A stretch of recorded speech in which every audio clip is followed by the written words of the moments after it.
كلمتكم على هذا جماعة الاسبيرانس وجماعة كذا ومحبي الاسبيرانس والمتفانين في الاسبيرانس، هذوما الخطر هذاك ان شاء الله قبل لا تنتهي السنة، بمعنى نوحدوا جهودنا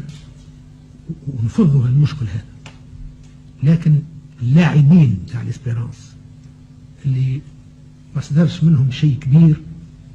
بمعنى نزولا عند رغبة الهادي نويرة، قررنا أن نرفع عنهم العقاب هذا اللي تقرر أثر الحوادث اللي وقعت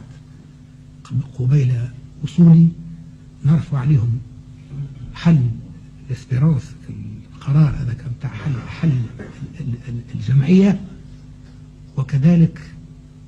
نرفع قرار الحل اللي تسلط هذا كذلك على جمعية منزل بورقيبة. هذوما الاثنين كانوا ان شاء الله الملاعبية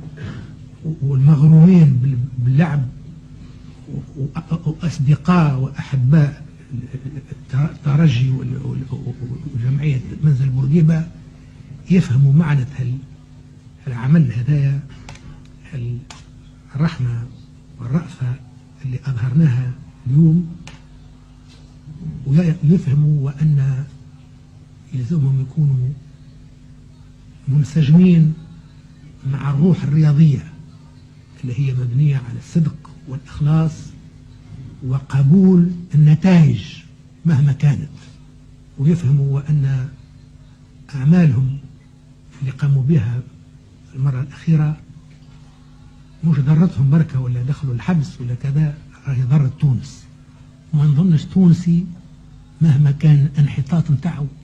يرضى باش يضر تونس، باش يهبط الباب حر ويكسر البلارات نتاع البويتيلات ولا نتاع الحوانت ويعطي ويخلي تونس سمعة اللي هي بعيدة عنها، اللي هي مشهورة بكونها بعيدة على تونس. الأمور هذه والأمور بتاع الأوباش،